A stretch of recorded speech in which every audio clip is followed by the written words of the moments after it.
ابھی ذی القعدہ کا مہینہ چل رہا ہے اور تقریباً ایک ہفتے کے بعد ذی الحجہ کا چاند جو بقرعید کے مہینہ کہلاتا ہے یا حج کا مہینہ کہلاتا ہے اس کا چاند انشاءاللہ نکلے گا۔ حاجیوں کا سفر بھی الحمدللہ شروع ہو گیا۔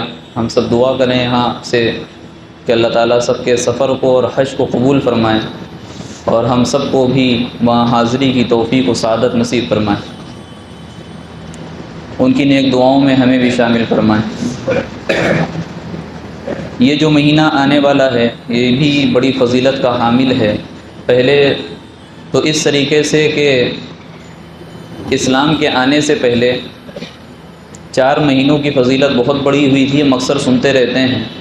ان 4 مہینوں میں سے 3 مہینے لگاتار ہیں، ذی القعدہ، ذی الحجہ اور محرم، یعنی جو مہینہ چل رہا ہے اور اس کے بعد آنے والے 2 مہینے یہ پہلے بھی محترم سمجھے جاتے تھے، اور ایک مہینہ رجب کا ہے یعنی رمضان سے 2 مہینے پہلے جو پڑتا ہے۔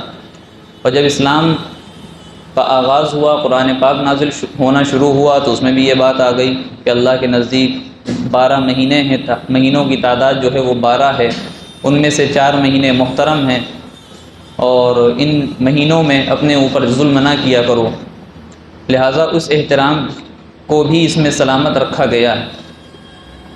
اسی کے ساتھ ساتھ آنے والا جو مہینہ ہے اس میں 2 عبادتیں مخصوص ہیں، ایک حج کی عبادت ہے اور ایک قربانی کی عبادت ہے۔ حج کی عبادت خانہ کعبہ کے ساتھ خاص ہے، مزدلفہ کے ساتھ خاص ہے، منی کے ساتھ خاص ہے، رمی جمار کے ساتھ خاص ہے اور اسی طریقے سے میدان عرفہ کے ساتھ خاص ہے۔ وہاں جو لوگ جا سکتے ہیں وہ وہیں جا کر کے عبادت ہو سکتی، یہاں سے عبادت نہیں ہو سکتی۔ دوسری جو عبادت ہے ذی الحجہ کے مہینے کی، وہ قربانی کی عبادت ہے، جو کہ پوری دنیا میں کبھی بھی کہیں بھی مسلمان رہتا ہو، اگر وہ صاحب نصاب، صاحب حیثیت ہے تو اس کے اوپر قربانی کرنا واجب ہے اور یہ عبادت کہیں سے بھی ادا کی جا سکتی ہے۔ اب ان دنوں کی جو تخصیص کی گئی ہے اور ان دنوں کی جو اہمیت ہے، پہلے تو مہینے کی اہمیت اسلام سے پہلے تھی، اسلام آنے بعد اس کی اہمیت اور بڑھتی ہے، پھر اس مہینے میں حج اور قربانی کو رکھ کر کے اس مہینے کی عظمت کو اور فضیلت کو اور بڑھایا جاتا ہے۔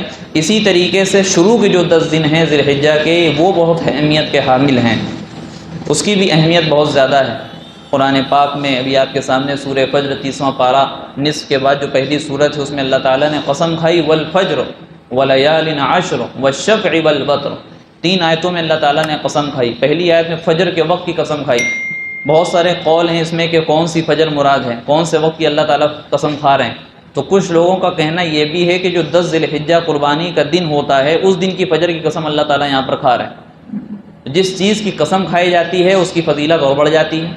اللہ تعالیٰ دیکھیے کہ ذی الحجہ کے مہینے کی اور خاص طور سے ان 10 دنوں کی فضیلت کس طریقے سے دھیرے دھیرے بڑھا رہے ہیں، اور اس فضیلت کا بڑھنے کا مقصد صرف یہ ہے کہ اعمال کے اعتبار سے مضبوط ہو جائیں۔ اس فضیلت کے بڑھنے کا مقصد صرف یہ ہے کہ ہم گناہوں سے بچنے لگیں۔ اس فضیلت کے بڑھانے کا مقصد صرف یہ ہے کہ ہمارے اندر عزت، احترام اور اللہ کا ڈر اور خوف و تقوی پیدا ہو جائے۔ اگر یہ پیدا ہو رہا ہے تب تو یہ مہینہ آنے والا ہمارے لیے مبارک ہے، اور اگر یہ چیز ہمارے اندر پیدا نہیں ہو رہی ہے تو مہینہ آتا ہے، بکرے آتے ہیں، گوشت کھایا جاتا ہے، ختم ہو جاتا ہے، مہینہ چلا جاتا ہے، کچھ پتہ نہیں چلتا۔ وہی حال ہمارے ساتھ ہوگا، لیکن کل قیامت کے دن پھر جواب بھی دینا پڑے گا، اس چیز کے لیے ہم تیار ہو جائیں۔ تو فضیلتیں اللہ تعالیٰ دھیرے دھیرے بڑھا رہے ہیں۔ والفجر، فجر کے وقت کی قسم، بعض مفسرین کا کہنا یہ ہے کہ 10 تاریخ کی جو فجر ہے اس دن کے اللہ تعالیٰ یہاں پر قسم کھا رہے ہیں۔ ولیال عشر، 10 راتوں کی قسم۔ ہمارے نزدیک ہم جو دیکھتے ہیں، ہم جو سمجھتے ہیں، دنیا کا جو ماننا ہے وہ یہ ہے کہ پہلے دن ہوتا ہے پھر رات ہوتی ہے، پہلے دن ہوتا ہے پھر رات ہوتی ہے، لیکن اسلام کے نقطۂ نظر سے دیکھیں تو پہلے رات شروع ہوتی ہے بعد میں دن آتا ہے۔ پہلے رات شروع ہوتی ہے، دن کا پہلا حصہ کیا ہے؟ رات ہے، اور اس کے بعد دن شروع ہوتا ہے، اور دن جو مکمل ہوتا ہے وہ رات کہ مغرب کے وقت مکمل ہوتا ہے، اور جیسے ہی مغرب سے تاریخ بدلتی ہے وہ دوسرا دن شروع ہو جاتا ہے۔ لیکن ہمارے یہاں دنیاوی سسٹم اگر دیکھیں یا سورج کے اعتبار سے اگر دیکھیں تو وہ سورج نکلنے سے دن شروع ہوتا ہے اور رات کا گہرا اندھیرا ہونے پہ دن ختم ہوتا ہے۔ لیکن چاند کے اعتبار سے اور شریعت کی نگاہ میں جو ہے وہ رات پہلے آتی ہے اور دن بعد میں آتا ہے۔ یہ مسئلہ اس لیے بتایا کیونکہ اللہ تعالیٰ نے یہاں پہ ولیال عشر، 10 راتوں کی قسم کھائی، اور 10 راتوں سے مراد ذی الحجہ کے شروع کی 10 راتیں، ذی الحجہ کی شروع کی 10 راتیں، ان 10 راتوں کی قسم کھائی۔ اور ان 10 راتوں کی قسم کھا کر کے فضیلت بڑھائی، دوسری طرف اللہ کے رسول علیہ الصلاۃ والسلام کی احادیث ہمیں مل جاتی ہیں، اور بے شمار حدیثیں، مسند احمد کی بھی روایت مل جاتی ہے، اس میں اللہ کے رسول علیہ الصلاۃ والسلام فرما رہے ہیں کہ اللہ تعالیٰ کو جو ان 10 دنوں میں سب سے زیادہ محبوب عمل ہو سکتے ہیں وہ تو انسان کو کرنے چاہیے، حدیث پاک کا مفہوم ہے۔ اس میں یہ فرمایا گیا کہ اللہ تعالیٰ کو بہت زیادہ محبوب عمل ہوتا ہے جو اس میں کیا جاتا ہے، بہت افضل ترین عمل ہے، ولا احب الی اللہ، اور بہت محبوب ترین عمل ہے جو ان 10 دنوں میں کیا جاتا ہے۔ بلکہ بعض روایت سے یہاں تک پتہ چلتا ہے کہ اس دن میں عبادت کرنے والا، اس دن میں عمل کرنے والا، یعنی 10 دنوں میں جو دن کے وقت عمل کرتا ہے وہ ایسا ہے جیسے اس نے سال بھر اس نے عمل کیا، ایک روزہ رکھنے پر سال بھر روزہ رکھنے کا ثواب، اور اس کی راتوں میں جگ کر کے عبادت کرنے والا ایسا ہے جیسے لیلۃ القدر میں جگ کر کے عبادت کرنے والا ہے۔ اس کا ثواب اللہ تعالیٰ نے بڑھایا۔ اب اس کی فضیلت کو سمجھ کر کے کون اس پر عمل کرتا ہے کون نہیں کرتا ہے یہ ہمارے اوپر ہے۔ اللہ تعالیٰ نے ایک موقع دے دیا، 10 دن کا موقع ہے، ہم چاہیں تو 9 روزے رکھ کر کے 9 سال کا ثواب بھی لے سکتے ہیں، اور پھر عرفے کے دن کا ثواب الگ ہے۔ اس میں اللہ کے رسول علیہ الصلاۃ والسلام نے فرمایا کہ صیام یوم عرفہ احتسب علی اللہ ان یکفر السنۃ التی قبلہ والسنۃ التی بعدہ، کہ جو عرفے کے دن کا روزہ رکھتا ہے تو مجھے اللہ کی ذات سے امید ہے اس بات کی کہ اللہ تعالیٰ اس روزے کی برکت سے 1 سال پہلے کے اور 1 سال بعد کے گناہوں کو معاف فرما دیتے ہیں۔ یاد رہے کہ یہاں پر صغیرہ گناہ مراد ہیں، کبیرہ گناہ مراد نہیں ہے۔ اگر کسی کے حقوق ہم نے مارے ہیں، اللہ کا حق ہم نے مارا ہے، تو کیا ہوگا؟ وہ حق ادا کرنا پڑے گا۔ انسانوں کا حق مارا ہے، انسانوں کا حق ادا کرنا پڑے گا، اس کے بعد معافی ہے۔ لیکن جو انجانے میں جو چھوٹے گناہ ہو جاتے ہیں وہ اللہ تعالیٰ اس روزے کی برکت سے معاف کر دیتے ہیں۔ تو ولیال عشر، 10 راتوں کی قسم، اور 10 راتوں میں شروع کی 10 راتیں ہی مراد ہیں، عشرہ ذی الحج جس کو کہتے ہیں، عشرہ ذی الحج جس کو کہتے ہیں۔ تو ہمیں کوشش کرنی ہے کہ اللہ تعالیٰ جب اتنی فضیلت بڑھا رہے ہیں تب ہم کو اس میں کتنے زیادہ عبادتوں کا اہتمام کرنا چاہیے، اپنے اعمال کو پختہ کرنا چاہیے، گناہوں اور نواہی جن چیزوں سے شریعت نے روکا ہے ہم کو رکنے کی کتنی زیادہ فکر اور کوشش کرنی چاہیے۔ اسی طریقے سے سورہ فجر کی اسی کے بعد کی تیسری آیت میں اللہ تعالیٰ نے کہا کہ والشفع والوتر، شفع اور وطر کہتے ہیں ایون آڈ جسے انگلش میں ہوتا ہے، ایون آڈ، 1 3 5 7، اس کو طاق کہتے ہیں، جس کو 2 سے ڈیوائڈ نہ دیا جا سکے اس کو جو ہے طاق کہتے ہیں، اور جس کو 2 سے 2 میں تقسیم کیا جا سکے اس کو جو ہے کیا کہتے ہیں؟ جفت کہتے ہیں اردو میں، جفت اور طاق، یعنی 1 3 5 7 اس کو طاق کہتے ہیں، 2 4 6 8 10 اس کو جفت کہتے ہیں۔ اللہ تعالیٰ نے ان 2 چیزوں کی قسم کھائی، یعنی جفت کی قسم اور طاق کی قسم۔ جفت سے مراد یہاں پر یہ ہے کہ اللہ تعالیٰ 10 ذی الحجہ کی قسم کھا رہے ہیں، 10 ذی الحجہ کی قسم کھا رہے ہیں، اور والوتر سے مراد یہاں پر یہ ہے کہ اللہ تعالیٰ 9 ذی الحجہ کی قسم کھا رہے ہیں۔ 9 ذی الحجہ کا مطلب یوم عرفہ، جس دن وہاں حاجی میدان عرفہ میں قیام کر رہا ہے، یہاں ہمارے لیے عرفے کا دن ہے اور ہم اس دن روزہ رکھ رہے ہیں۔ یہاں پر اللہ تعالیٰ نے اس دن کی قسم کھائی۔ فضیلت در فضیلت اللہ تعالیٰ اس مہینے کی بڑھاتے گئے۔ اسلام سے پہلے فضیلت تھی، قرآن آنے کے بعد ان 4 مہینوں کی فضیلت اور بڑھائی گئی۔ اس میں حج کا موقع رکھا، اس میں قربانی کا موقع رکھا اور فضیلت بڑھی۔ شروع کے 10 دنوں کی فضیلت اللہ تعالیٰ نے والفجر کہہ کر کے 10ویں کی فضیلت بڑھائی، والوتر کہہ کر 9 کی فضیلت بڑھائی، ولیال عشر کہہ کر کے 9 راتوں کی فضیلت بڑھا دی۔ اللہ کے رسول علیہ الصلاۃ والسلام نے جو بتایا کہ ان دنوں میں سب سے محبوب عمل ہوتا ہے اللہ کے نزدیک، جو نیک عمل کیا جاتا ہے اللہ کو بہت پسند ہوتا ہے، افضل ترین عمل ہوتا ہے۔ پھر آگے اللہ تعالیٰ نے نصیحت بھی کی، بتایا بھی کہ تم کو عمل کیا کرنا ہے۔ لوگ سوچ رہے ہوں گے کہ ہم کو فجر کی نماز پڑھنی ہے انشاءاللہ ان 10 دنوں میں، اور 5 وقت کی نمازوں کی پابندی کریں گے، وہ تو پورے سال کرنی ہے، اس سے تو ہم بھاگ ہی نہیں سکتے، وہ تو کرنی ہے۔ اللہ کے رسول علیہ السلام نے ایکسٹرا کام بتائے، نفلی عبادت بتائی، فرمایا کہ فَأَكْثِرُوا فِيهِنَّ مِنَ التَّسْبِيحِ وَالتَّهْلِيلِ وَالتَّحْمِيدِ وَالتَّكْبِيرِ، ایک روایت کے مطابق وَالتَّكْبِير بھی ہے۔ فرمایا کہ ان دنوں میں سبحان اللہ کی کثرت کیا کرو، سبحان اللہ زیادہ سے زیادہ کہا کرو، والتحلیل اور لا الہ الا اللہ کثرت سے کہا کرو، والتحمید الحمدللہ کثرت سے کہا کرو، اور چوتھی تسبیح اللہ کے رسول علیہ السلام نے بتائی کہ اللہ اکبر کثرت سے کہا کرو۔ دوسری احادیث کے مطابق ترمذی شریف کی یہ بھی روایت ہے۔ تو ہم کو اب دیکھنا ہے کہ ہم کیا کر رہے ہیں، ہم کتنے عمل کے لیے تیار ہیں۔ کیا یہ جو مہینہ اتنا عظمت والا اور عزت والا اور فضیلت والا آنے والا ہے، کیا ہم اس کے لیے تیار ہیں؟ کیا ہم نے اپنے آپ کو اس کے لیے تیار کیا؟ ہم تو سوچتے تھے کہ رمضان ہی کا مہینہ، رمضان کے بعد جو سب سے بہتر مہینہ اللہ کے نزدیک ہے وہ یہ مہینہ جو ذی الحجہ کا مہینہ ہمارے سامنے آنے والا ہے۔ جو ذی الحجہ کا مہینہ ہمارے سامنے آنے والا. ایک اور حدیث ملتی ہے اس ذی الحجہ کے مہینے کے آنے سے پہلے وہ بھی ہمیں معلوم ہونی چاہیے. فرمایا گیا کہ اذا رأیتم ہلال ذی الحجہ واراد منکم ان یضحی فلیمسک عن شعرہ واظفارہ، او کما قال، اس طریقے کے الفاظ ہیں. فرمایا کہ تم میں سے جب کوئی شخص ذی الحجہ کا چاند دیکھ لے اور وہ یہ ارادہ رکھتا ہو کہ 10 ذی الحجہ کے دن یا ایام قربانی کے دنوں میں وہ قربانی کرے گا، یعنی وہ صاحب حیثیت ہے، قربانی کا ارادہ رکھتا ہو، تو اس کو چاہیے کہ اپنے ناخنوں سے اور اپنے بالوں سے رک جائے. اس کو چاہیے کہ اپنے ناخنوں اور بالوں سے رک جائے. یہاں پر جو عربی کا لفظ استعمال ہوا ہے فلیمسک، اور جو قاعدہ عربی کا وہ تو ظاہر آپ کو نہیں بتائیں گے. یہاں پر کہنے کا مقصد وجوب اور فرض کے لیے نہیں ہے، یعنی اللہ کے رسول علیہ السلام نے بال اور ناخن کاٹنے کو حرام قرار نہیں دیا ہے، یا نہ کاٹنے کو فرض اور واجب قرار نہیں دیا.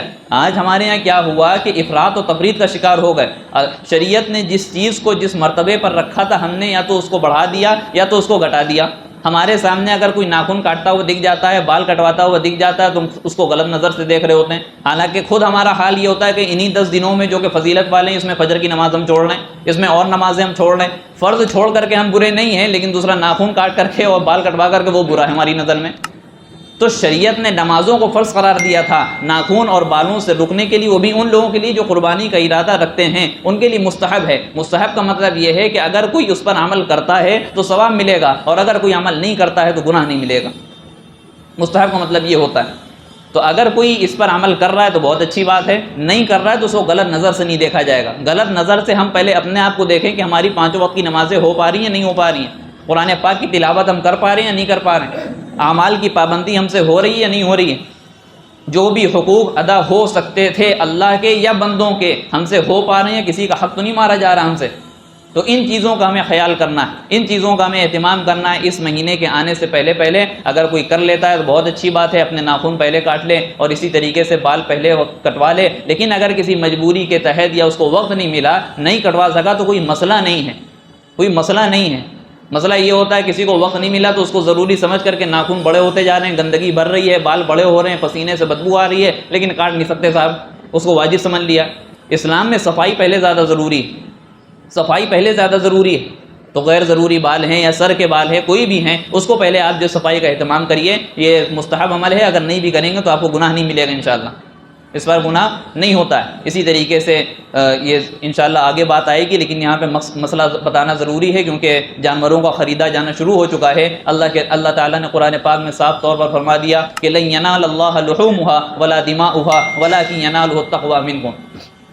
جانور لینے جانا یہ نہ سمجھنا، یہ ہم اپنی طرف سے بتا رہے ہیں، جانور لینے جانا تو یہ کوئی نہ سمجھے کہ جانور کا خون اللہ کے پاس پہنچے گا، جانور کا گوشت اللہ کے پاس پہنچے گا، اس وجہ سے موٹا جانور لے کر کے آیا جائے، بھاری جانور لے کر کے آیا جائے، مہنگا جانور لے کر کے آیا جائے. جتنی حیثیت ہو اللہ کے لیے لے کر کے آنا. ایسا نہ ہو کہ بھاری جانور اور مہنگا جانور لے کر کے آؤ، پھر کسی کے ذریعے سے پورے محلے میں ٹہلایا جائے اور لوگ جب اس کے ریٹ پوچھیں تو بتایا جائے کہ فلاں سیٹھ صاحب کا ہے. یہ ریاکاری ہے، اللہ کے لیے نہیں ہے. اللہ تعالیٰ نے صاف کہہ دیا اس آیت میں لن ینال اللہ لحومها ولا دماؤها. نہ جانور کا گوشت پہنچتا ہے، نہ اس کا خون اللہ کے پاس پہنچتا ہے، تو پھر کیا پہنچتا ہے؟ قربانی کیوں کرتے ہیں؟ ولکن ینالہ التقوی منکم. تمہارے دلوں میں جو راز چھپے ہوئے ہیں، تمہارے دلوں کی جو نیتیں ہیں، تمہارے دلوں کی جو اچھائیاں یا برائیاں ہیں، تمہارے دلوں میں جو تقوی پیوست ہے، جو تم نے اپنے اندر تقوی پیدا کیا ہے اور اللہ کو حاضر و ناظر مانا ہے، وہ چیز اللہ کے پاس پہنچتی ہے. اپنے اندر تقوی پیدا کرو. اور تقوی میں ایمان کے بعد ہم سب جانتے ہیں شریعت میں ایمان کے بعد جو سب سے زیادہ چیز پر فوکس کیا جاتا ہے، زور دیا جاتا ہے، وہ اخلاص پر دیا جاتا ہے. فصلی لربک وانحر. اللہ کے رسول کو بھی یہ آرڈر ہو رہا ہے کہ ہم نے آپ کو حوض کوثر عطا کیا، انا اعطیناک الکوثر، ہم نے آپ کو حوض کوثر عطا کیا اور آپ کو بہت زیادہ خیر دی، دنیا کی ساری خیریں دے دیں. آپ جب کل قیامت کے دن آئیں گے، میدان محشر کی خیر آپ کے لیے ہوگی، سفارش آپ کریں گے، شفاعت کا مقام محمود آپ کو عطا ہوگا، حوض کوثر آپ کو عطا ہوگا، جنت کی نعمتیں آپ کے لیے، جنت آپ کے لیے بنائی گئی، آپ کی امت سب سے پہلے اس میں داخل ہوں گی، ساری خیریں آپ کے لیے ہیں. فصلی لربک وانحر. اس نعمت کے بدلے میں، اس نعمت کے شکرانے میں آپ اللہ کے لیے نمازیں پڑھیے، آپ اللہ کے لیے نماز پڑھیے، ونحر اور قربانی کیجیے. جب اللہ کے رسول کو یہ حکم ہو رہا ہے کہ اللہ کے لیے قربانی کیجیے، تو ہم کون سی کھیت کی مولی ہیں کہ ہم جو ہے جانور لے کر کے آئیں پورے محلے میں دکھاتے پھریں، یا کسی کو جتانے کے لیے ہم لے کر کے آئیں، یا اپنے آپ کو بڑا دکھانے کے لیے ہم لے کر کے آئیں. انی وجہت وجہی للذی فطر السماوات والارض حنیفا وما انا من المشرکین. قل ان صلاتی و نسکی و محیای و مماتی للہ رب العالمین، یہ وہ دعائیں ہیں جو ہم قربانی کے وقت ہمارے امام صاحب آ کر کے پڑھتے ہیں چوری پھرنے سے پہلے. اس میں بھی یہی کہا گیا، حضرت ابراہیم علیہ السلام نے بھی یہی کہا تھا. اللہ تعالیٰ جو ہے حکم دے رہے ہیں اپنے حبیب صلی اللہ علیہ وسلم کو کہ آپ کہیے کہ میری نمازیں، ان صلاتی و نسکی میری قربانی، و محیایا میری زندگی میرا جینا، و مماتی میرا مرنا، للہ رب العالمین سب کچھ اللہ کے لیے، سب اللہ کے لیے رضا کے لیے ہے، سب اللہ کے لیے ہم نے قربان کر دیا. لہٰذا کسی کو دکھانا مقصد نہیں ہے، اللہ کو راضی کرنا مقصد ہے. وَلَٰكِن يَنَالُ التَّقْوَىٰ مِنكُمْ، تمہارے دلوں کا جو تقویٰ ہے وہ اللہ کے پاس پہنچتا ہے. اللہ کے رسول علیہ السلام کی آخری حدیث آپ کے سامنے، بخاری کی حدیث ہے کہ ایک تو وہ حدیث بخاری کی سب سے پہلے پڑھی جاتی ہے، انما الاعمال بالنیات، اعمال کا دار و مدار نیت پر ہے. ایک اور حدیث اس میں فرمایا کہ ان اللہ لا ينظر الى اجسامکم ولا الى صورکم ولكن ينظر الى قلوبکم واعمالکم، او کما قال، فرمایا کہ اللہ تعالیٰ تمہارے جسموں کو نہیں دیکھتے، تم دیہاتی ہو یا شہری ہو، گورے ہو یا کالے ہو، مالدار ہو یا غریب ہو، کچھ نہیں دیکھتے، موٹے ہو یا دبلے ہو، کچھ نہیں دیکھتے اللہ تعالیٰ.